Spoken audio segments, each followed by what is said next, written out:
It was the first time that I had stopped. The business had stopped. COVID stopped us in our tracks. And when the stores started opening up again and we started getting phone calls, when are the vans back on the road? I thought, I can't go back to that. I have stopped. I have thought, and I've reached a clarity that the way forward here is greater reach, made fresh to order. We know exactly what the customer wants. We're going to make it. We're going to send it out in bulk and we're going to get paid for it. This is the way I want to go. Love it. And today we have excellent representation all across the island of Ireland. We have a great working relationship with Lidl, Aldi, Tesco, Dunn's, SuperValu, Applegreen. And would you believe we've just launched nationwide with BWG, who are the head group for Spar, Eurospar, Mace, Londis, Gala. So this is really a big move because we had great representation in Spar, Eurospar stores prior to COVID. We then went from, say, 30% with that retail group to virtually nothing, to now we're supplying them nationwide. Ciara, welcome to the pod. Thanks for having me, Gary. You were skeptical about what I was going to ask you there, weren't you? I was. So you are? Oishii Sushi. Oishii Sushi. I've eaten, 1,000 of these and never knew how to pronounce it. So there we go. Oishii Sushi. And do you know what it means? No. It means delicious in Japanese. There we go. Oishii. I'm holding it up because if you're watching YouTube, I guarantee you the vast majority of people watching will have had this or know the brand. It is so recognizable and it's so prevalent everywhere. Good to hear. Yeah. So how did it start? Pardon? How did it start? How did it start?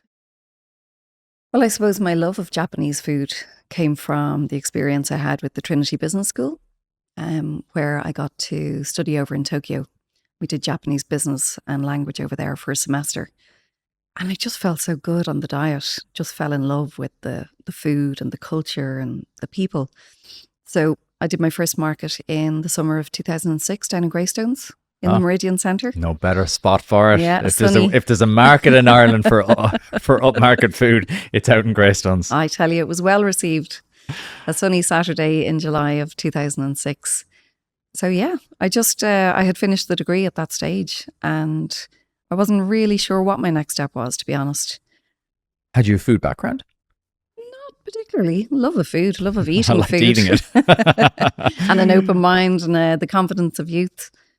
And that was pretty much it. I temped for a while in the Food Safety Authority of Ireland as I toyed with company names like Genki or what was the other one? Genki means healthy in Japanese, but it just wouldn't wash in the Irish No, you have to be so setting. careful. No, yeah. People are so cynical at the best Even of times. Oishii was a bit of a risk, to be fair. Yeah, I've been spelling it and pronouncing it for 19 years now. Okay, so you did a market to test, was it? I did, yeah. Saturday after Saturday, and then I expanded the markets. I started doing the Leopardstown market, Marley Park market, out in Howth Pier. So I have some great stories from the market days. But it's hard work. You're out in the elements, rain, hail or shine. It's the setup, the selling, the packing up, the making all of the product. And listening to people burn the ear off you. Pardon? Mainly. Listening to people burn the ear off you is the biggest one. That too. So yeah, tiring. So I've serious respect for market traders. I used to do the markets on a Sunday with phones. Where? Back in the day. Down in Clara, and I did Punchestown. I did a few of them all around Ireland. Yeah, we used to do phone unlocking, phone repairs, phone sales. Wow. Yeah. But it's not easy. Graft. Yeah. That teaches you. Yeah. That'll teach you as much as a business degree. Graft. Dealing with people in the market. Are you going to come back the next Saturday? They will buy and sell you. Yeah. They really will. Like if people are at the markets, they're... But I have to say, I think it was immediate feedback. I could see that the next Saturday, the same customers were back again saying, what have you got today? Nice. What fish have you got today? Can you try this? Can you try that? Some would go off and do their shopping in SuperValu and come back to give me time to make it. And it was that positive feedback and customer response that really made me think, God, maybe I've got something here. Because the concept of Oishii at that time was just, I loved Japanese food. I wanted to share my love of it with a wider audience. I was doing green tea drizzle cake, gyoza, dumplings, yakitori skewers. It wasn't so there's no real master plan. It was just, let's see. Oishii foods. So concept of Japanese inspired, delicious food to a wider audience. So yeah, but the demand was for sushi, and it took me so long to make it. I had to eventually forego all of the other types. But yeah, the idea generally behind Oishii is a broader concept than just sushi. But Oishii Sushi is what we have become well known for particularly in the retail space in Ireland. So it was an experiment. You were testing to see It what was an entrepreneur experiment, Gary. You'd swear I had thinking behind the name, wouldn't you? Like I'm very bullish on that whole thesis that like all business is experiments. Everything is an experiment. So you were experimenting to see in the markets what the feedback would be, what was good, what was bad. Yeah. The customer voice. I think a lot of founders stay too far away from the customer voice. They're nearly afraid to hear the customer voice because they don't want to be told that's a terrible idea. Whereas you were like just honing and honing. So at what point did you go, yeah, it's going to be sushi, but maybe not in the markets? I'd say after about 6 months, I was pretty wrecked. Yeah, the weather was on the turn. It was getting cold. It was getting windy, and I was running out of steam. I went into a couple of the shops cold calling with some of the trays that I had left over, and just asked around. I met Gary Morton's in Ranelagh, and he was like, "Oh, that's a great looking product. You know, you need to get a barcode on that now, and we'll put it on the shelf, see if it'll sell." Like, well, you know, a couple of these stores are willing to support me. So what do I have to do next? Got online, approached the Food Safety Authority, got onto GS1 Ireland, bought 10 barcodes.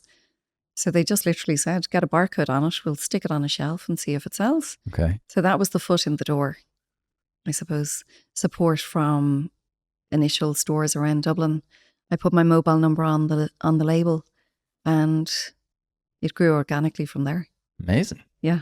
So that's a cool story, because I think people often try over engineer everything. They try like, oh, I have to have a clear plan. It has to be a 5-year map out, and the business plan has to be this, that, and the other. Whereas like you just started. Well, in hindsight, do I wish that I had? But I think actually if I had, maybe I would have gotten cold feet. Yeah.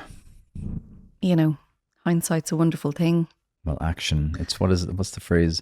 Be patient with the results, but aggressive with the action. Ah, yeah. Well, definitely perseverance has kept me going.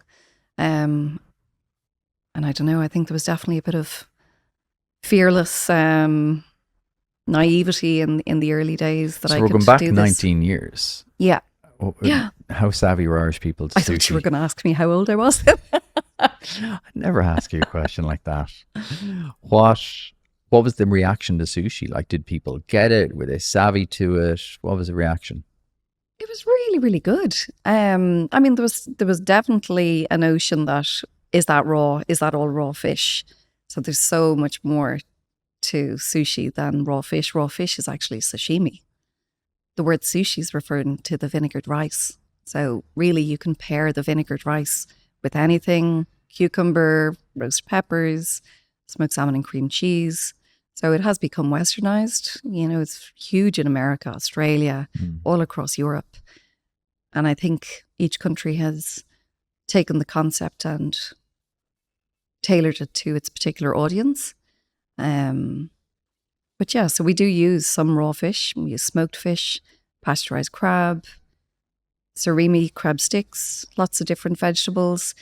So I think really it's the quality of the ingredients that you use that really stands to the sushi. What's the most popular? Popular? Well, Irish people love chicken, but they also love smoked salmon. So I would say chicken and smoked salmon. They're very, very popular. Yeah. Yeah. So how did you kind of like transition then into because that's obviously quite a switch from the market stalls into building a product business. So how did you switch that? You got into a couple of stores, obviously, but like, how did you like even build an infrastructure? Because you were going to the markets, making it there and then, but yeah. How did you figure out then how to become a product business? Well, I began in my house. So I was making everything at home, and that was not sustainable. So then I found a small unit down in Kilcool, actually. And I had a Coca-Cola fridge that happened to be there, and it was still working. So that was great. Brilliant. A very small space. And then I had to get somebody to help me make the sushi. I hired a Polish lad living in Greystones called Marcin. I'm still in touch with him today. He hadn't a word of English. So I know the Polish terms for so many items of sushi. We had a very funny way of How did you even, I was just going to say, hold on, step that back a bit. What was the interview like? It was through his wife as the interpreter. But really, yeah, I just, it was my first employee. Gosh, I don't even know where I'm going with this. But yeah, it was a very unusual setup. But Marson was great, incredibly hardworking. We didn't do a whole lot of talking. Well, it would be hard to. I would pick him up in the van because he didn't drive. And we started at, 5 a.m. So I would pick him up in Greystones and we'd drive to Kilcool. That's so fun. And then we'd make sushi all morning. And then he'd clean up and I'd hop in the van and drive to Dublin with the sushi. Not a word spoken between you all day. Do you know what? Such a lovely guy. Probably the best kind of person. Such a lovely guy. An absolute sweetheart. Big bodybuilder. I could hardly find a white coat to fit him. Incredible physique. He'd arrive into, the kitchen with like a big bunch of bananas and he'd head straight to the gym afterwards. That's a great story. I love that. So then you got your first unit and then started to kind of ramp that up. So how did you get like into stores? Like you can literally walk down up the street, you said. Yeah. So from Kilcool, we moved to a bigger unit in Bray in the Sunnybank Centre. I was there for another couple of years. Around that time, we got the contract with Super Quinn. It was Super Quinn at the time. And I started supplying into those Super Quinn stores, which were large format stores. And it was on this EPOS kind of point of sale model. So for the first time, I was getting these electronic reports of how much sushi had sold in a week. And it was just incredible to see. I was still driving the van at that stage, doing all of the deliveries, going back to the kitchen. So it was difficult. I then took on a van driver who would do the deliveries for me. And eventually then we took two routes. He would do one side of the city. I would do one side of the city. I love that. So it's a difficult growing pains, It is a lot of work and a lot of energy and a lot of long days. I think that's the thing people overlook, though. You kind of just see these beautiful products on the shelves and you don't get an understanding of the sweat and effort and toil that goes into actually making them, getting them from the factory to you, to Super Value or Super Quinn or whatever it is. Like that's a real cool story. Like you drive the van, drop the sushi off. It is. And I suppose you're so busy looking forward that it's not often you look back and realize how far you've come and all of the effort and inputs it took to get you where you are. As you said, somebody might see me, in Dublin and say, oh my God, I see your products everywhere. You're flying it. It's just great. And I'm thinking, do I make this look easy? It's not easy at all. Like so much work goes on behind the background. And I have a team of people now supporting me, which is just phenomenal. Every time I talk to food entrepreneurs, it just seems a hard choice. It seems Hard like work. one of the tougher industries to go into. So in those early stages, like how did you know that that's what you wanted to do? Like how did you stick with it? Because I'm sure it was quite tough in those times where you're literally driving the van day in, day out, going back to the kitchen, making all the stuff, dropping it off again. Because obviously it's not a massive, like you're not selling things for €1,000 a piece. You're selling units for like €3-4 a time. It was really, really hard because it did reach the stage where actually I had to keep going. I had paid people on credit cards, my mum's credit card, my dad's credit card. I was literally pulling into the petrol station and putting €2 into the van just to get me into Dublin. The cash flow was not where it needed to be. And I remember sitting down with my brother-in-law at the kitchen table and I said, I know that I'm onto something, but how do I make it work? I'm just chasing my tail. I feel like I'm treading water. And we did this Excel exercise. And he said, okay, how many units are you making roughly a week at the moment? And how many people are you hiring? And how long has it taken to make? So we worked out this tray per hour scale. And at that time, if you looked at that scale, I was at about 7 trays per man hour. And I was not making money. And we worked out on the Excel spreadsheet where on this tray per hour scale I had to get to.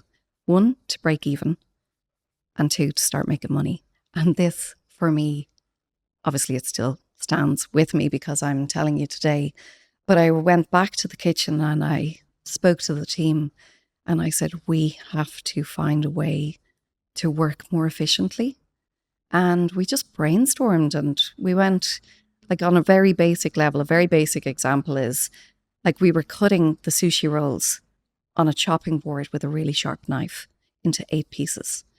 Then we went from 1 to 2, right? We'll cut them 2 at a time. We'll get more efficient.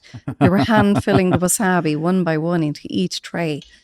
Blobs of wasabi. So, well, if we put it into a piping bag, we could do it so much quicker. So we piped it. Okay. If we can pipe the wasabi, maybe we could pipe the tuna mix. Put a bit more mayonnaise in there. We're like, pipe the tuna in. So I suppose just the efficiencies evolved in a very, very small way.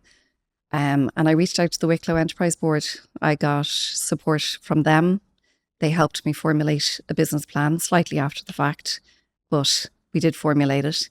And I got some CapEx, purchased my first automated machines, not particularly complicated machines, but a machine that would actually cut the sushi rolls instead of us doing it by hand.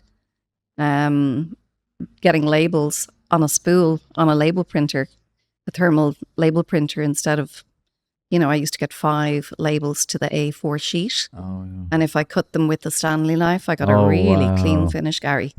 So 5 to the page. And as long as it wasn't raining, if you went really quickly into the store, the ink wouldn't run. So from small beginnings.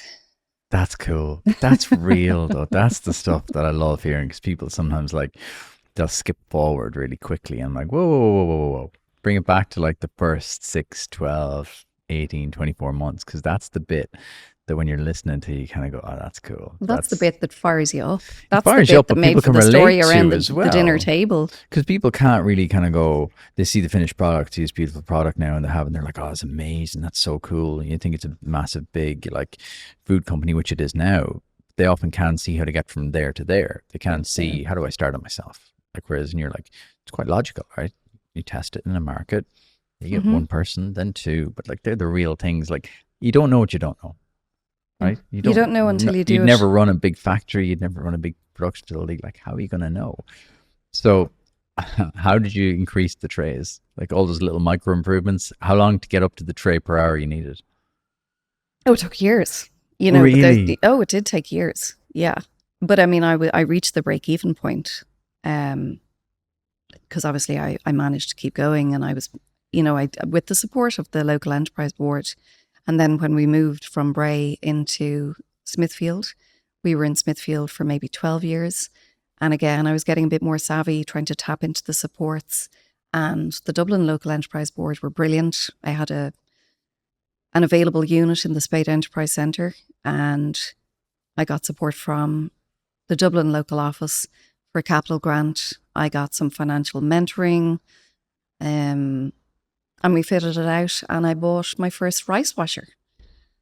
So again, another key piece of machinery in the sushi business is every batch of rice, every 3 kilos of rice has to be washed, until the water runs clear. Oh my God. And then it needs to rest. Then it needs to be steamed and cook. That wrecks my head when I do with a little pot of basmati at home. It takes me about 5 goes and I still end up spilling half it into the I know, I had timers everywhere. I was like, okay, wash. Oh, sorry, I'm 5 whizzing minutes. whizzing it around. I've got the hot water tap and I'm whizzing it around. And I'm like, oh, it's great, close enough. Yeah, so we got a rice washer machine. And again, it just took that little bit of labour out. It was just a step in the right direction for becoming a bigger business. But as you can see... How did you keep going? How did I keep going? I don't know. I've obviously got a resilience or a grit or determination. And I wanted to make myself proud, my family proud. I wanted to pay them back as well, clear the credit card debt, which I've done. So yeah, I don't know. I just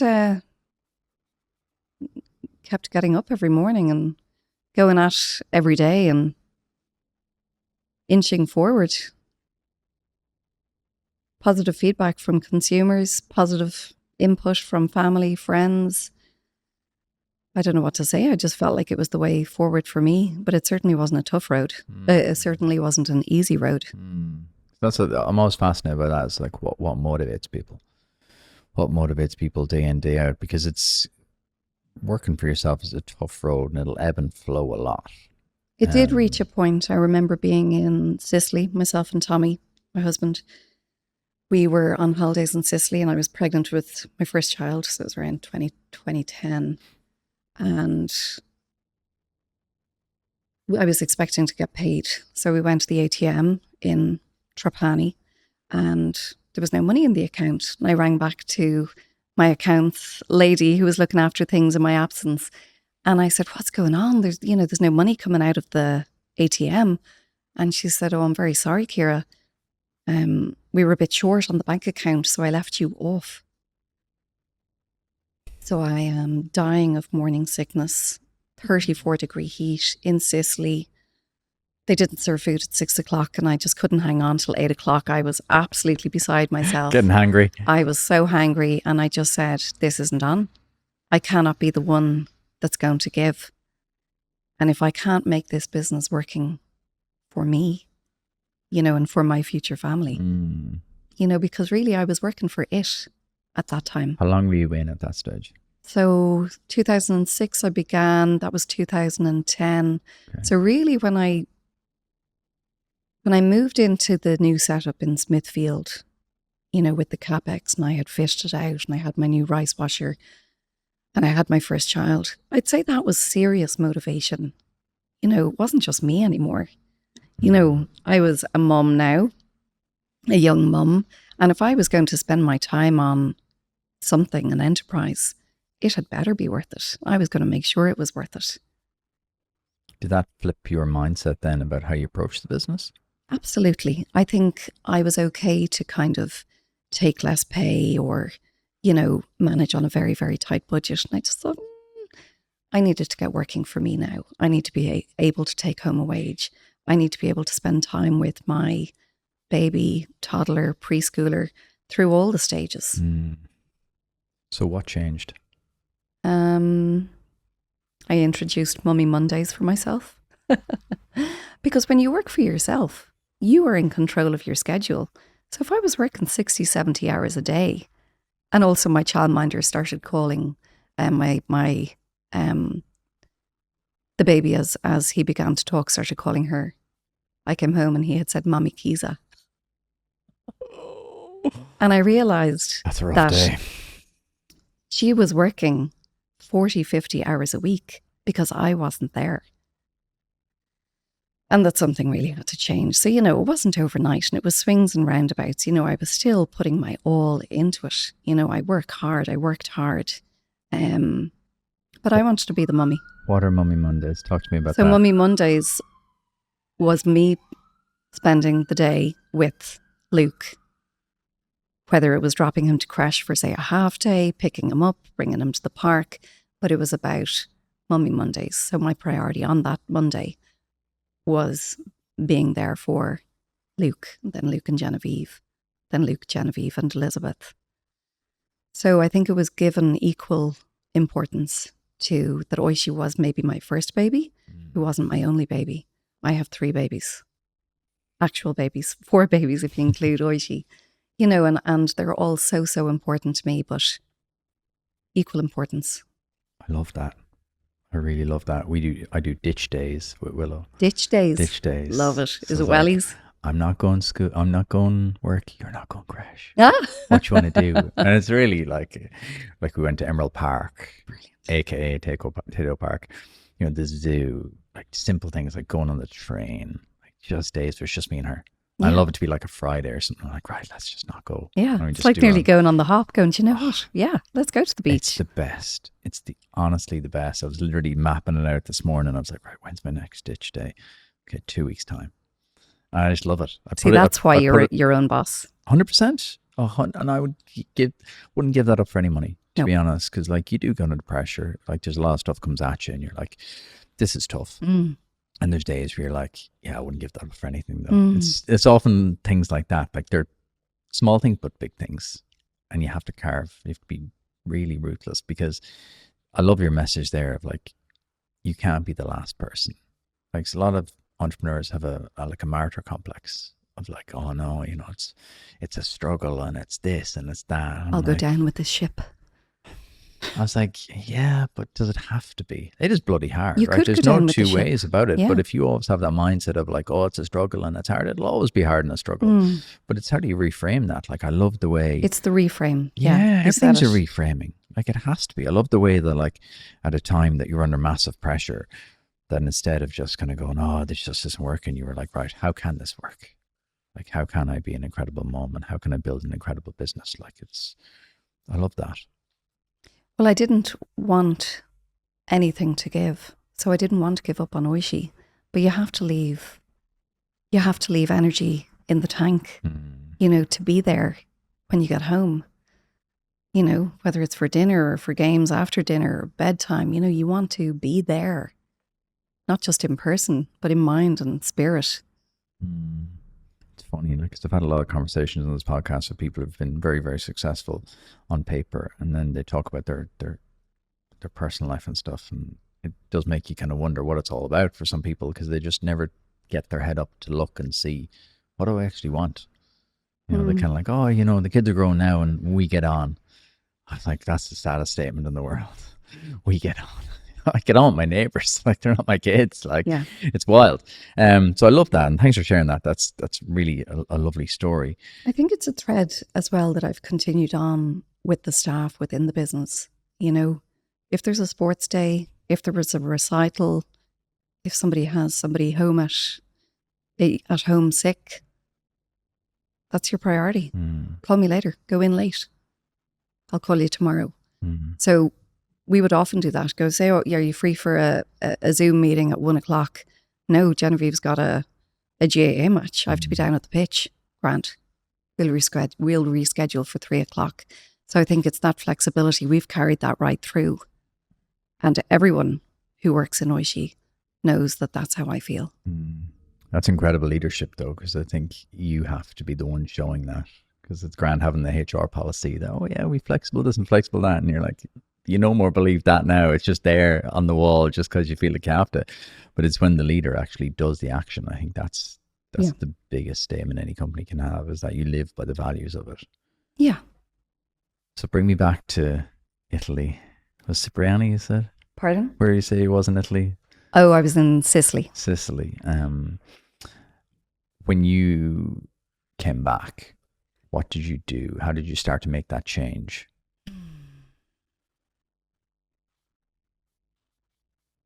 I think it was about using my time more wisely and knowing that I couldn't continue doing everything, that my energy was limited, my time was limited. What was I best at? And who could I hire to do the bits that I wasn't best at? So I think hiring those that are better at what they do than you are, that frees you up to continue. So I am a good advocate for the business. I believe in the business. I'm very passionate about food, about sushi, about Oishii. So as long as I don't have to worry about, say, the accounts element or deliveries, logistics, I can continue to build the business and build the well-rounded team because I've got the support around me. So did you kind of like map it all out and kind of go, right, probably not best using my time here, and here, and then start to distribute that out? Or what way did you do it? Because obviously you said you've only so much time and energy. Like, how did you allocate that time? I really did. I mean, I'm a list maker. So I would start most days, even still now, with a list of what am I going to prioritize? There's 24 hours in the day for everybody. How are we going to maximize my time at work today so that I can go home and switch off or move on, do something else? So I think time management is hugely important. And I think also knowing your limits.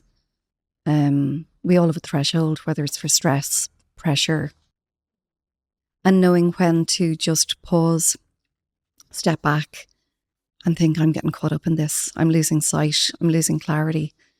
That's really, really important too. Do you think some founders get addicted to the madness? You can probably feed off the madness, all right. I love a bit of madness. But there is a threshold, where it just becomes, madness goes into, this is too much. Yeah. So what were the kind of key moves you made then? Did you hire new people to join you? Hiring. Yeah. I think one of my best investments is in the team that I've built around me. Now, the team has grown and contracted and grown again over the years between all of the ups and downs and challenges between Brexit, COVID, and different things. I would say there was a turning point 2 years ago when we moved into our now unit in Dublin 12. And at that time, we were 25 strong, team in Oishii. And when I see how we've grown rapidly in the last 2 years to a team of 70, 75 plus. That's a big which jump. Is phenomenal. That's huge. Huge. And I suppose managing that growth and trying to retain the culture of whether it's the values around flexible working, family, work life, intermingling, being equally important. Yeah, so I suppose there's always growth challenges. Love how you just threw that in. 25 to 78. 2 years. Talk to me like about that. So bring me back 2 years ago, just before the move. You were in Smithfield. What sparked then the move, and then what propelled this growth? Because that's phenomenal growth. Wow. Okay. So there's a few questions there. So when we were in Smithfield, we had been there coming on 11, 12 years. We were at breaking point in terms of capacity. We had serious capacity constraints. We could not produce anymore. Made some very, very good hires that joined the team that had international experience and were really wingmen and are still to this day. And also around that time, I suppose I'm going back probably to 2019, 2020. I had just had my third child. I know I'm mentioning children quite a bit, but work life and home life, they're not separate for me. Literally, if you follow the trajectory of the business, you can pretty much map out the trajectory of my life. So Elizabeth was born, third child, in November 2019. I was obviously emailing, Zooming away from Hollow Street. COVID then, utter lockdown come the March, working from home. The team was curtailed. We had to make the vans redundant. The vans were taken off the road because all of the deliveries to stores stopped. Okay. So you had had vans on the road doing all your deliveries Absolutely, yourself? Yeah. We were supplying probably 70 or 80 stores around the Dublin and Greater Dublin area. Wow. We actually had 3 vans at one stage. So we used to cover Dublin South, Dublin North, and Dublin West, say down as far as Junction 14. So the vans were made redundant. The team was curtailed, and we had to stagger staff throughout the night to, meet the COVID restrictions. Did consumption of sushi drop then as well? Because I know there was a weird time there where you couldn't go out, and you obviously couldn't go to the convenience stores where I think a lot of your stuff was sold. So what happened in that time? Everything changed in that time. So I'm stuck at home, 3 kids, working remotely. The team are not really sure what the next moves were. We actually did Just Eat for a while. We started doing a takeout from the premises in Smithfield, which actually went really well, but it's not where we were headed. Yeah. And we just had a really hard look at the business. We did a strategic marketing review supported by Enterprise Ireland, and through Zoom sessions, really intense Zoom sessions, the conclusion was that we were going to transition the business to a sale-only model. We needed to move away from the van sales, which was redundant anyway because of COVID. What's a sale-only model? So a sale-only model, what that meant to us was a move away from door-to-door deliveries. So myself or David or whoever the sales rep was going into store, stocking the shelves, merchandising the shelves, taking away any returns, and doing this little and often, to what we call a sale-only model, which was a central distribution base. So going in bulk, in volume, pallet-based business through warehouses, knowing exactly what the customer, for example, Lidl, Tesco, Aldi, so retail customer wants in terms of a consolidated order, and allowing us to do our job, which was make fresh to order. and do what we do best. Okay. And really, during that strategic marketing review, we broke down the key elements of the product. So we make sushi, but what is sushi? You know, it's vinegared rice. It's rice that's paired with a roasted seaweed, nori, different fillings, tuna, smoked salmon, chicken katsu. But the nuts and bolts of it were that we know rice, we know fish, we know vegetables. We want to be fresh, convenient, easy to eat. We care about nutrition and health. And we were becoming known in this space. So it was taking Oishii Sushi and gaining reach through a distribution method that we couldn't achieve on our own. So really, this transition was a pivotal point in the business. It makes so much sense. It makes so much sense. So when you say, how did we keep going through COVID? We kept going through a cycle of production over a 24-hour period, 7 days a week. So your factory was going 24 hours a day? It was, with me managing it remotely and relying on communicating through WhatsApp, phone, Zoom, trying to support staff remotely. It was the most bizarre time.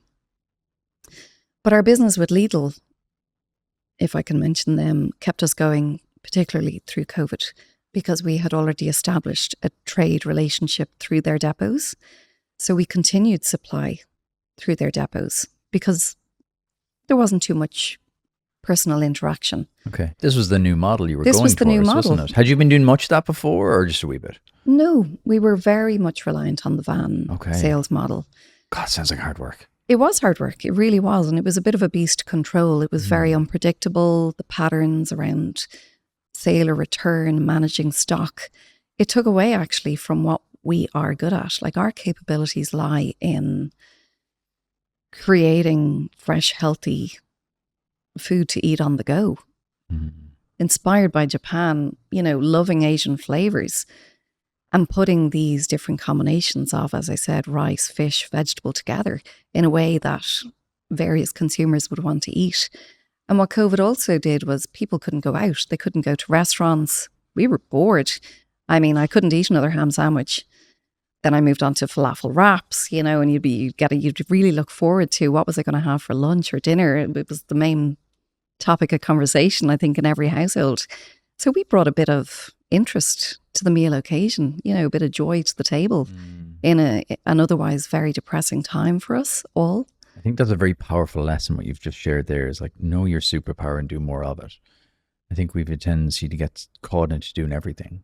You try to be everything. Try to be a distributor, try to be a marketer, you try to be a producer, you try to be everything to all people at all times. I think that's a really powerful exercise I think a lot of people could do right now and kind of benefit their business from it. Like, what are you the best in the world at? And you know, Gary, it was the first time from when I began, so 2006, and now we're talking about what, 2020? It was the first time that I had stopped. The business had stopped. COVID stopped us in our tracks. And when the stores started opening up again and we started getting phone calls, you know, when are the vans back on the road? I thought, I can't go back to that. I have stopped. I have thought, and I've reached a clarity that the way forward here is greater reach, made fresh to order. We know exactly what the customer wants. We're going to make it. We're going to send it out in bulk and we're going to get paid for it. This is the way I want to go. Love it. And today we have excellent representation all across the island of Ireland. We supply the top 5. We have a great working relationship with Lidl, Aldi, Tesco, Duns, Super Value, Applegreen. And would you believe we've just launched a nationwide with BWG, who are the head group for Spar, Eurospar, Mace, Londis, Gala. So this is really a big move because we had great representation in Spar, Eurospar stores prior to COVID. We then went from, say, 30% with that retail group to virtually nothing, to now we're supplying them nationwide. Now we're only at the very, very start of the journey, but it's an exciting one. That's class. You literally will be everywhere. I hope so. I suppose ultimately our goal would be to be a household name in terms of, you know, a healthy lunch or dinner or light meal alternative. You know, swap out your sandwich, swap out your wrap. Sushi, it's so versatile. We've got a huge, you know, uptake from those who are interested in health, nutrition, you know, sport, working out. And it's not because we're putting anything into the products. It's the actual nature of the products. The nutritionals come from the ingredients that we use, the fish content. Some of our sushi trays contain up to 18 grams of protein, not because of anything added to it, just by the ingredients. We do as little as we can to the ingredients, let them speak for themselves. That's the key thing. I said this to you across the road, like when I'm on the road, which I'm on the road a lot, it's my go-to. Like I'll go in anywhere and I'm like, I'll grab a tray of sushi, I'll get a protein milk and a banana every time. Because when you go into like, you know, Circle K or a Spar or Super Value, whatever, it can often be quite hard to find a good healthy snack, especially in the smaller shops. In the bigger shops, Super Value is great, but like in the smaller shops, won't be a lot of healthy options. Everything will be packaged and everything will be full of sugar and it will have a lot of additives. Whereas when you're looking around, you're looking especially in the fridge section, if it isn't a sandwich, what are you getting? Like, you know, honest to God, me and Ben were on the road last week, actually, we're heading to Cork and we went into somewhere and I was just like looking at it going, there's really nothing here. It was either a sandwich, a wrap or nothing. I'm like, it's 2025, like people are smarter and they're healthier. Like I'll always try and make the healthy choice and be very conscious of what I put in my body. And that's always the choice I'll make because it's whole foods. You know, you go back to like the basics, just whole foods. Like I think you're riding kind of I know it's been a long journey, but you're riding the crest of a wave as well in terms of health and wellness and awareness. Definitely. I think over COVID, like a lot of things happened over COVID. People did become more aware of what they were eating. Oh, definitely. Did a little bit more time. You said it there. It's the first time in a long time people stopped. I was even having this chat with somebody this morning and they were like, I'm stuck in traffic here for the last hour and a half. They were like, how did we do this before COVID? They work from home a lot. How do we do it and do we really have to do it? Bingo. Because like I've worked for myself nearly all my life. So I'd always be doing irregular hours and be doing irregular things. And like Michelle would look at me and go, it's like a Monday at 10 o'clock. What are you doing? I'm like, oh, I'm just heading to the gym. She'd just be like shaking her head. Like it was so alien to her. Whereas now, she's worked from home a lot. And, you know, the standard of life people have is so much better. I know people complain about it a lot. Like a lot of companies like, oh, everyone back to the office and blah, blah, blah. There is a blend. There's definitely a blend that can be done. There's definitely a healthier blend. I love the fact that like, because you've kind of disproved a lot of the myths that people are starting to propagate now of like, oh, you can't run a business from home, you can't do this. Whereas you run quite a labor intensive business, but you're still approaching it from the new model of thinking. New distribution methods, new ways of working. You know, you're able to look at different things. I think coming out of COVID, I think a lot of companies really did struggle to understand that new world. I think a lot of people are still struggling to understand the new world. So you've really established a position of strength now. What's the next move for you? We definitely have a clear vision of how we want to grow over the next 3 to 5 years. And I think that journey began in a big way with the move to Dublin 12 and the new facility and releasing our production capacity constraints that we had in the previous site.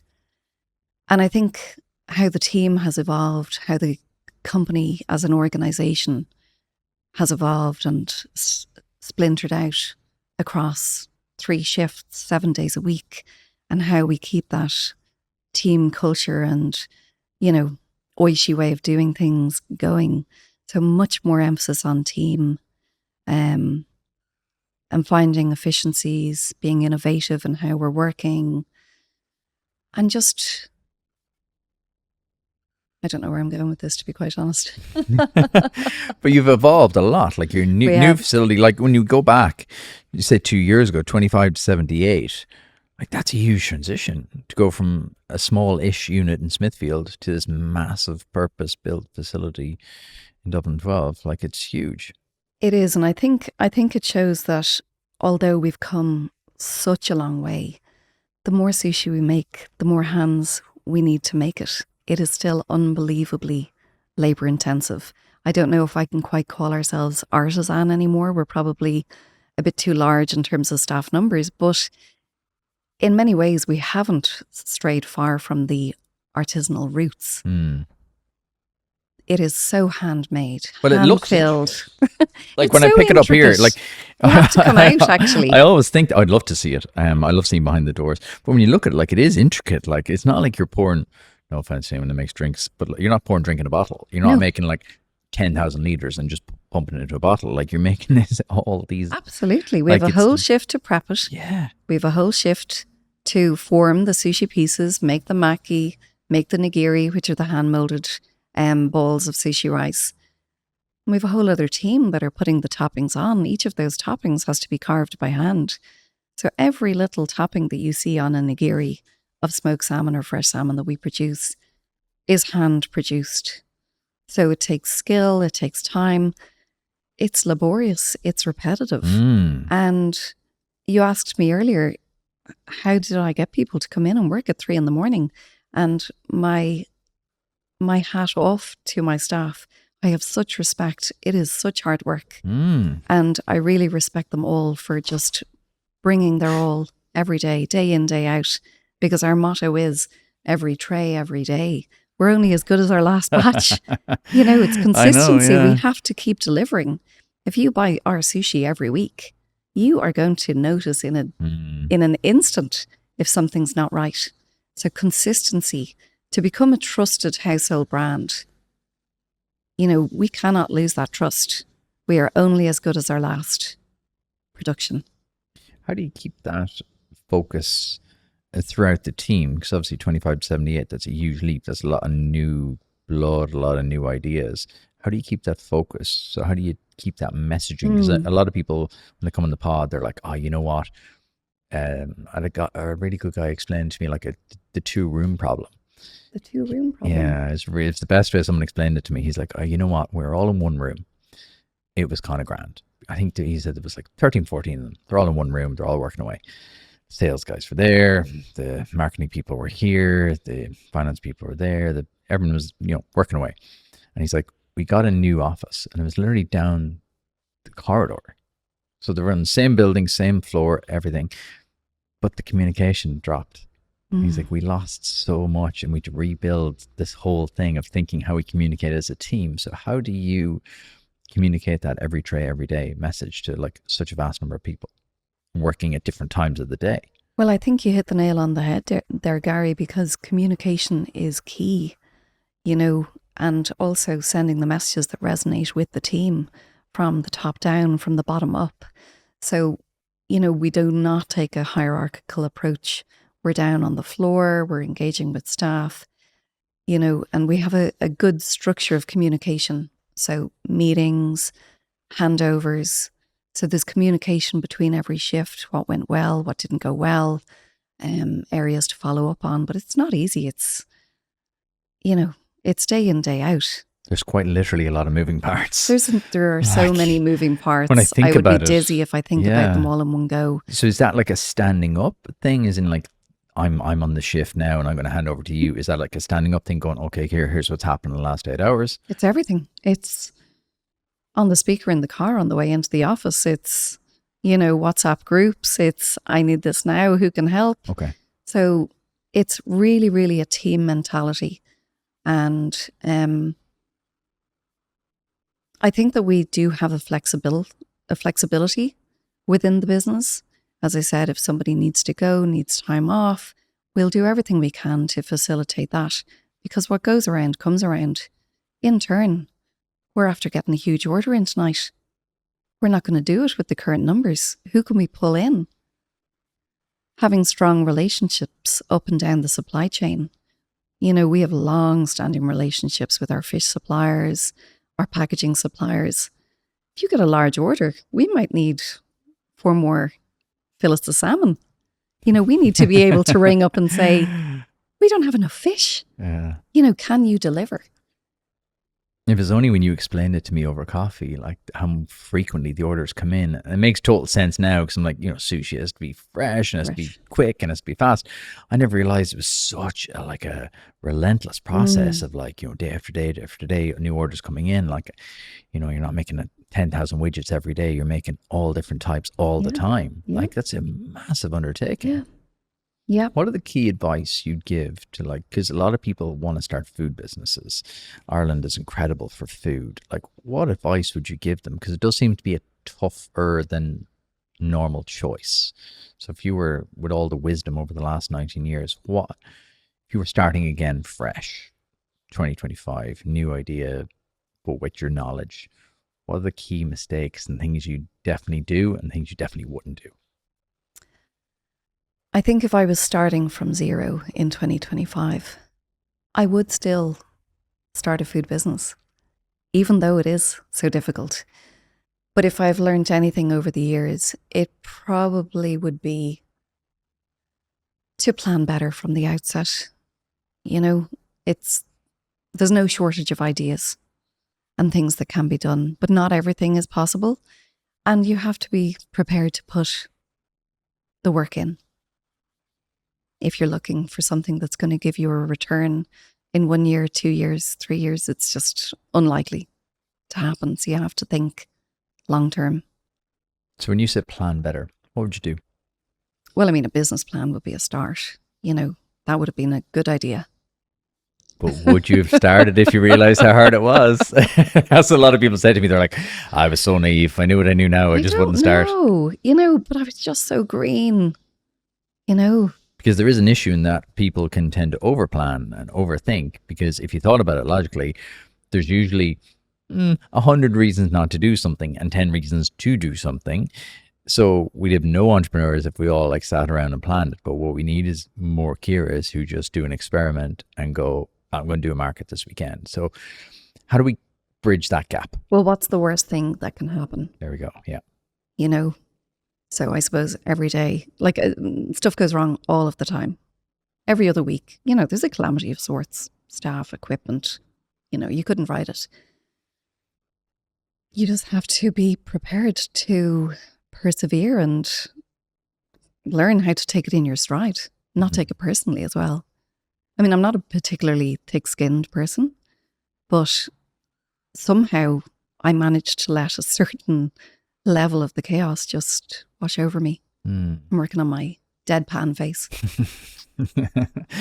How you talked about it there, not take it personally. I think that's quite a big insight because it is personal, right? It's your business. You said, it's your baby. A lot of this business is your baby, but there does become a point where that can become a hindrance that can hold you back. So how did you learn to still keep that love and that passion, but not let it anchor you down?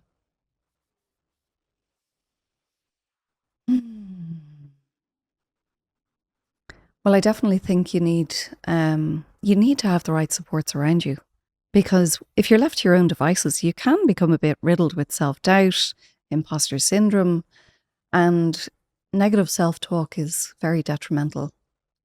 You need to be kind to yourself, speak kindly to yourself, so that inner voice, we can do whatever we set our minds to. But in addition to that, I think surrounding yourself with people who are going to help you swim in the right direction, upstream. I'm thinking of the salmon upstream. It's so much easier. Great fish pun. Yeah. Appreciate it and note it. But I'm telling you, I can pinpoint times where the tide was against me, and it was such hard work. It was exhausting. Your muscles are aching. And you're thinking, why am I treading water? I'm swimming forward and I'm not getting anywhere. But if you've got the right people around you, supporting you, giving you insights. Do you mean mentors or what do you mean? I think it's a combination of mentors. So if you are struggling in an area, finance, HR, whatever the area is, by saying, that's not my area. I need to go to the best person that I know about this and for them to give me a steer. Do that. Not being afraid to ask for help. No man is an island and all that. Yeah, I was listening to a great YouTube video this morning, a guy in the US called Dan Martell. and he talks about buying back your time. I really like that concept. But he said this morning, his video was, I like just to buy the blueprint. He's like, I don't keep creating this every time. He's like, I find the best person. Yep. I just buy their blueprint, whatever that is, whatever I just need. If I like exactly what you said there, I just find the best person, go, here's €1,000, teach me everything. And don't micromanage them, you know. They're best at what they do. Let them do it. What do people spend too much time at in the early stages of business that is a giant waste of time? Worrying, probably. You need to just get stuff done. You just need to make it happen. Get out of your head. Get on the road. Get in the van. The cure for anxiety is action, right? Action. I'm a doer. I'm a list maker. I'm a doer. I get a great sense of satisfaction by giving that tick. Every day. Every day. Back here, I have my... Every tray. Every day. My ticks, look, every day. A man after my own heart. That is how I keep my brain... Because someone messaged me the other day, I was getting like a longevity test done. They're like, I love how structured you are with your work and your business and your life. And I'm like, do you know why that is? Because I am the most unstructured person in the world. My brain is going in 1,000 different directions. And if I don't have that structure... Write it down. Chaos. Yeah. Chaos ensues because I spend mental energy trying to remember. Oh yeah. And it's exhausting and you can't. I have a very distracted brain. If I don't write it down. But I don't think you're alone in that. I mean, I think there are so many distractions now. Life is a bombardment of WhatsApp, social media. The phone is ringing. The emails are coming in. You're getting a holler from the other room. How are you supposed to find order in all of that? How do you find order? Because you've clearly got a very clear vision. You've got a clear roadmap. You've made a big move in the last 2 years. So how do you set that vision and action it? Well, sometimes there are times that I just need to go and work on my own. From my kitchen, from a hotel, from wherever I might find a bit of peace. Down the pier. You know? Sometimes you actually need to step away from everybody. Because often I find, you know, other people's agenda can run you. So you have your agenda of what you want to get done in a day. They have their agenda of what they want you to get done in a day. You know, so I suppose maybe a little bit of pushback as well. So top priorities, what am I going to do no matter what comes at me today? Getting that done, staying on course, note-taking. Not easy. Doesn't always happen. Hotel lobbies are a great one. That's my little secret. When I want to get some work done, I'll go find a cool hotel lobby and just sit there. I just find it quite stimulating. Like the environment matters. Yeah. The environment, I'm a big believer in that as well, is that like where you work matters and what you're working on requires a different type of environment. You're right. It depends on what you need to get done. So if, say we've discovered a blocker on the production floor, you know, where there's a productivity how do I say that? So if we're trying to make improvements on the production floor to free up capacity, get a quicker run through, you need to be on the production floor. You need to be in it, seeing what's happening, looking at the moving parts, what needs to change here. And that way you find your new way of working. Whereas if actually you need to just think strategically and be left alone, then you need to find clarity and step away and just... So 78 people now, you're going to be everywhere in Ireland in the next couple of months. You nearly already are. What's left for you? What's left? I feel like we're only getting going, Gary. We're on the runway. We're about to take off. I just feel like I've just got like a renewed excitement. That's cool. About the business. My baby's grown up. It's going to be 20 next year. It's just such a big deal. Like, I have to celebrate it. That is absolutely massive. Like, you know, certain these anniversaries milestones have to be celebrated. Have to be celebrated. So we're getting better at celebrating. What's going to be the Oishii. 20th celebration? Do we know? And are we coming? There's going to be cake. Surely sushi cake. There's going to be sushi, maybe a sushi cake. Because now we know it's actually rice. It's not raw fish. That's it. Yeah, I quite like the idea of a sushi cake. 20, that's big though. You'll have to do something huge for that. You'll have to do something big, something fun. I need to start planning that. You do. I don't I know can what see we're you're going to looking do. down Yeah, to the left. I know. I'm you thinking, really I don't know need what to we're going to do. make a list. Make a list today. Wild We're ideas. very busy, and often you can be busy being busy. And other yearly anniversaries have come and gone, and I've barely had a cup of tea and a Kit Kat. You said, oh, lads, today, we turned 18, we turned 19. We really have to celebrate this. But next year we will, without a doubt. Especially a food business, because, cycles happen so quickly now. It feels like things have sped up so quickly. Like with social media, like we were laughing earlier about Dubai chocolate. Like this stuff just blows up out of nowhere. Acai bowls, matcha lattes. Like there's just these trends that just blow up all of a sudden. You're like, wow, where did that? We were actually in Dubai in February, and I always ask people when I go somewhere, I was like, what's the one thing I should do here? Not like the 10 things. So I was like, because I was there for work, I was doing podcasts, and I was like, didn't have a lot of free time. What's the one thing? And they're like, oh, you have to try Dubai chocolate. I was like, okay, what's the other one thing? Because that sounds lame, right? And we came home, and about 3 weeks later, the whole craze started. Just took off, and went viral. Like, but not if you'd said, Gary, I'll give you €1 million if you can predict a trend. Not in 1,000 years would I have said, this Dubai chocolate thing is going to become a trend. But almost like a fad, because now it almost seems to have blown off.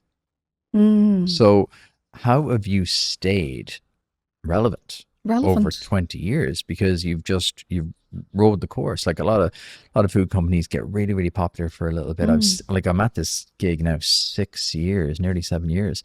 I've seen a lot of companies come and go in that time. So it's exceptionally difficult. So how have you rode the wave? As I said, I think it's evolving the team, but also evolving the product range. So we would have went from 8 or 9 SKUs, product types, to now we have 18 product types. So I think an evolution within the range. Oishii Sushi is the most well-known brand. We've also launched our poke bowls. They're class. Yeah. So Love again, them. It's going back to the building blocks of, what is a poke bowl? It's on the bed of sushi rice, the vinegared rice, with toppings of fish. So we have a tropical prawn, and then you have your other side ingredients like juicy mango pieces, some pickled carrot, cucumber slices. So it's really rice, fish, vegetables in a different format. It reminds me of, there's a sushi type called Shirashi sushi, which just means scattered sushi. I mean, it's effectively a poke bowl, but poke became popular in Hawaii and the States. I mean, it's just a healthy bowl, very convenient, great nutritionals. And that's what we're all about. How do you still find balance? Because obviously you're running a big business now, and you talked about like Mummy Mondays, and you talked about the priority being your 3 children. So how do you still find balance as the company has grown? I just prioritize my time, and I build on the relationships around me. What can I say? I can't do it all myself. So I'm utterly reliant on that team, and we need each other, and they're doing a great job. As I said, it's a 24-hour a day, 7-day a week operation. So Oishii isn't me anymore. What, as we talked about fads there, but what else do you think is coming down the tracks for people that are kind of like, I want to kind of give, like, as we come to a close, I want to kind of give some kind of insights to like aspiring founders and people really want to be in the food space. What other areas interest you right now? What are you kind of seeing? Because obviously you've got incredible, I think founders who've been at this game a while just develop incredible pattern recognition. You can look at a product and go, yep, no, yep, no. What areas are emerging do you think there is opportunity to either launch business or grow a business in? Well, there have definitely been a lot of emerging trends in the area of food or drinks with benefits, whether it's the likes of VitHit, that's hugely popular. Gary. Again, grafting Gary. for a very long time. Yep. A very, very long time. So food and drinks with benefits, kefir, huge, turmeric, the medicinal properties of turmeric. I have a turmeric shot most days. Do you? Yeah. Very good. In India, apparently, they have the lowest levels of esophageal cancer due to the turmeric in their diet. But, it's just the health and nutritional benefits of food. So, to live well, eat well, be well.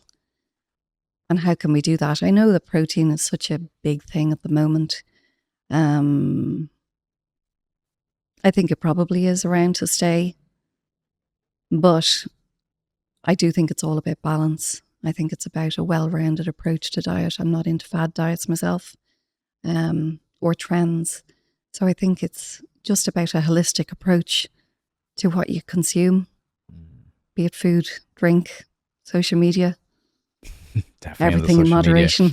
What's your go-to meal that isn't sushi? Isn't sushi? What's your obviously your favorite food is sushi. I eat sushi everywhere, all the time. Your go-to if you're like having a treat on a Friday or Saturday? What's your that is my meal? It depends where I am, what state I'm in. Nuanced answer. Go on, give me a few then. Ramen. I absolutely adore ramen. And actually, there's an amazing ramen place not far from here. Nomu Ramen. It's only around the corner, near the Odeon. I have this weird thing. I don't like food that's hard to eat. That's my little weird pet peeve thing. I'm like, they actually do ramen without the broth. Now Check we're talking. it out. Now we're talking. Okay, I'll give it a go. It's maybe not first date material, but definitely. Don't order spaghetti bolognese or spag ramen. ball. It's a no. Love a spag ball. Love ramen. Gosh, there's so many. It really depends. As I said, I have a food type for nearly every occasion. Okay. Is there any cool products you're keeping an eye on right now? Anything you're like, oh, that's a really cool product. I enjoy that, or I kind of see like a emerging product. Yeah, I mean, I'm very impressed recently with a company called BSL. BSL, have you heard of them? Bell. I've heard of them, but I don't know much about them. I've never met them personally, but I have followed their story. So founded by brother and sister, Niamh and Rory Dooley, as far as I know. But it was this concept of sustainable health. Taking what was otherwise a byproduct, so the spent grains from breweries, and turning it into a nutritious product. Oh, BSL. Yeah, their name rings a bell. So BSL, so they're high fiber, highly nutritious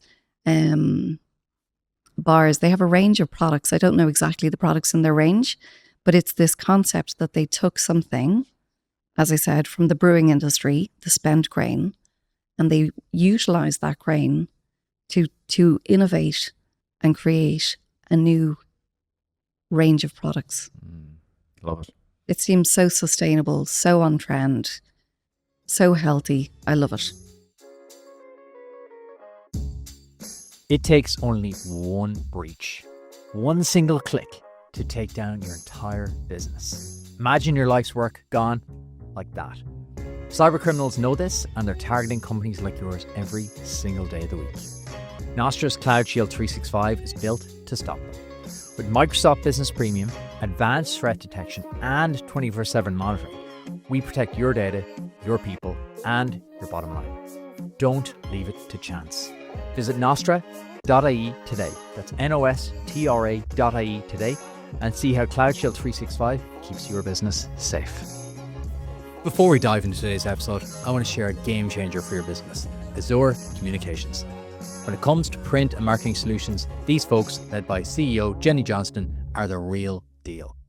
Whether you need an eye-catching brochure, sleek business cards, or a full-blown digital campaign, Azure Communications has you covered.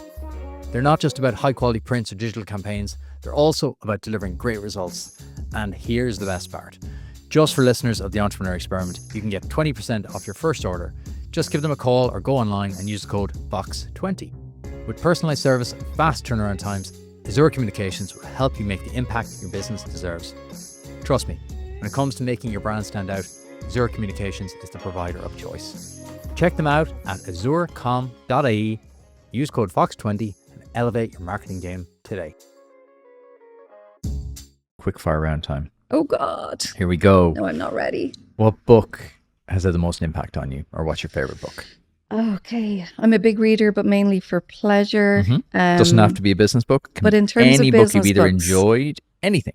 Can the be one your I would most enjoyed. probably pinpoint, okay, going back, I don't know when he published it, but in 2010, I did a management development program led by a gentleman called Blaise Brosnan. It was held in the Glenview every Thursday. I still have the notes. It was brilliant. But he wrote a book called, oh my God, forgotten the name. It's okay. No, I haven't forgotten the name. It's basically You're the Limiting Factor. And it's about unlocking your potential and not holding yourself back. But his wisdom, Blaise Brosnan's wisdom, was just so solid, so on the ground advice. And it really, at that time in the business, only 4 years in, you know, still green behind the ears, Blaise was a fantastic business mentor. And he still is. The right book at the right time. Right book, right time. I was kind of nodding as you said it. I was like, that just sounds like that's what you needed. Yeah. That's what you need. Now, you know, there are lots of good business books out there, and the 1 Minute Managers and, you know, Blink, and there's lots of business books. But this one, you know, Blaise is an Irish businessman who tells it how it is. And that really resonated with me. Yeah, we've over, I think, 300 books on the list now. And people always ping me on Instagram going, what book should I read? I'm like, what problem are you trying to solve? That's always my first thing is like, what are you trying to solve? Or do you just want a good recommendation of a good story? Because they're the two different definitions. I'll read a story at night, and I'll read, like, you know, something nonfiction during the day. But, you know, it really depends where you are, because we can both read the same book, but if we're all looking at it through our own bias, right? We're all looking at it through our own lens. We are. So it's important, the right book at the right time. What's your superpower?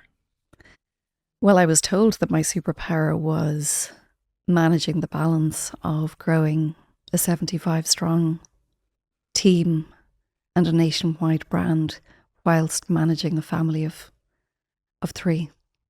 So I don't know. I didn't think about it at the time, but I suppose that it is. There is a big mental load, and we kind of joke about how do we manage it all? We'd need a separate diary, you know, for play dates, dentist appointments, all of those apps, every school a different app. It's an absolute minefield. So I don't know. I'll take it. Superpower. Sounds like a pretty great superpower. You do seem like a pretty chilled character, I have to say. That's just the deadpan face, Gary. You've no idea the peddling that's going on underneath. For a person working at your level, you're a pretty chill character. What daily habit is the secret to your success? Listen, you never know what every day is going to bring. For me, it's so basic. I think it's just getting up and tackling every day like a new day and eating regularly. I can't do without food. Don't get hangry. Don't get hangry. Don't get irrational. Little and often. I am so hungry now. It's so funny because, like, I have the sushi sitting here and I can smell the Del Hunt downstairs. You should tuck in. I won't mind. I know it. It's only a certain type of people want to hear you. So I won't inflict that on people. What entrepreneur do you most admire, or what entrepreneur should people be following in 2025? The first name that always comes to mind is Michael O'Leary. I'm a big Michael O'Leary fan. Me too. He's a best man like myself. So he did BESS in Trinity College Dublin. And look, he revolutionised the airline industry. He opened up Europe and so many parts of the world to us, you know, at a time where airline travel was so expensive. But I think in a female context, the lady behind her sport. Oh, Niamh Talon. Niamh Talon. She's great. Yeah, we've had her on the pod. She's brilliant. Have you? Mm-hmm. Brilliant. She's brilliant. I just think she's brilliant. And reading about Niamh's story and how she's shining the spotlight on kind of the inequality in terms of media coverage when it comes to female sport. I think I read that there was 40% participation, but only single-digit media coverage on female sport. And she's taking such an active role in bringing about change in that regard. So hats off to Niamh Talon. I think she's amazing. Exceptional. Yeah, she's really, really impressive. But also, like, the impact she's trying to have, she's not just building a media business. What I see her doing is all the, like, the awards, but also highlighting the important thing of, like, education, of, like, how many females will stop sport after 12. I know. It's unreal. Astronomical. It's up in the high 80%. So, like, that's even highlighting that, kind of making people more aware. It's so important. Like, they do an incredible job. How that young girls and teenagers, you know, they need role models to look up to. Exactly. I think the Irish athletics team, I always kind of reference them recently, like the likes of Sophie Becker and people like that, where you're like, incredible. Yeah. Incredible sports people you can point out and go, they're world class. Yeah. And they're a world class role model. It's so powerful. Like, I say this almost every episode because I believe it to my core. You have to see it to be it. You can't see these people, especially if you're not from an area that has a lot of this. You need to see it in other places. I think you need to see it around you. You need to see it on the likes of her sport and social media to be able to kind of go, oh, okay, that's possible. Yeah. And she's just shining a spotlight on those fabulous female athletes, creating a visibility that will benefit all the way up. For sure. Definitely. Good shout out. I'm going to give you €1 million. You can invest it in one person or one company. Who is it? Honestly, pass. I would find that very hard because my tendency is to go, right, no, I'll split it. Oh, that's the I'm Irish going to give 350, 300. Wow. Very hard. I'm all about equitable. Who would you like to invest in? In terms of a business, I suppose often I think there are causes that I would like to support and invest in. I'm very taken with the work that Brent Pope is doing. I follow him on LinkedIn with the Elephant in the Room movement. I think it's hugely important. So I suppose one of the things I'm most proud about and where Oishii is in terms of a business, that we are now in a position to support certain causes. And the Elephant in the Room movement is huge. I think mental health and our young people, there's a bombardment that's coming at them and they need to be supported. And it's really important to keep talking. So yeah, I suppose there are, what would you call them? Altruistic. You can invest in a social enterprise. Yeah. That's 100% right. Brent, good news. You're getting $1 million. Sustainability. Contact Ciara, not me. What do you believe other people would find weird or strongly disagree with you on? Well, I think in terms of a business insight, I will tell you a little bit of how we prep our veg. So years ago, we used to use a chlorine rinse. This is really, really common in the food industry. And I wasn't a huge fan of applying a chlorine rinse to the cucumbers and carrots, etc. So we did huge testing. We did a lot of testing. And I found that we could achieve the same results using white vinegar. So we rinse our vegetables in vinegar. Now it's a solution, a water to vinegar solution, and we worked on the ratio. But this is perceived as very strange in the food industry. So we've had auditors come through our doors and it is brought up time and again. Really? What is your process with the veg? And then I have to kind of reiterate the properties of the vinegar. And it sounds more natural to me. Like, I'm not a scientist, but it sounds more natural than rinsed in chlorine or rinsed in vinegar. It does sound a lot better. There's about 1,000 uses for vinegar, like vinegar for everything. But we use vinegar now, white vinegar, instead of chlorine for washing the veg. So just in terms of, I suppose it's very specific to Oishii. And I think it highlights that we care about the little things, you know, from even what we're washing our vegetables with, that if we can and we can prove that it's okay to do so, we will find a more natural way of doing it. We will use vinegar instead of chlorine. You know? The devil's in the detail. If you were to start again in 2025, what would you build? What would I build if I was starting again? I think I still have a passion for food, so it would definitely be food related. But I'm also much more influenced by sustainability. So yeah, I don't know, something more sustainable, a sustainable food business. I don't know. Okay, stick with the food. I like it. Stick with the food. Stick to the area of your superpower. What's been your worst investment? Worst investment, I would have to say, was when I purchased secondhand equipment without doing any due diligence. No warranty, no guarantees, on a bit of faith. Absolutely came back to bite me. So I'm a bit of a more savvy purchaser now. But look, you live and learn. Yeah, buy cheap, buy twice. We've all been there. We've all been there. Yeah. Oh, yeah. What's been your best investment? My best investment are the people. The people that have come through the doors of Oishii over the last 19 years, investing in people. I think there's a saying, what if you invest in people and they leave? And what if you don't and they stay? It's one of my favorite phrases. Look, let's lift each other up. Yeah. Let's bring each other all along. Yeah, I love it. And then, ironically, they do stay with you. Yeah. What's been the best bit of advice you've gotten or given in the last 12 months? I've been given lots of good advice over the years. In the last 12 months specifically, probably when there were challenging times, and a business advisor that I've known over the years just reminded me that there are times where you just need to keep the boat afloat. Every day we push. We're trying to progress and move forward. When things get real, life gets real and life gets hard.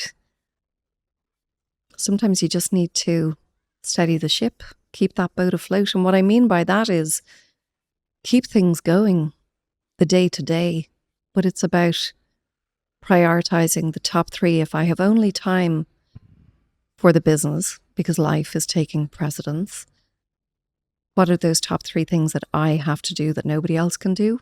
Get them done. Delegate the others or park the others until you're in a position to deal with them.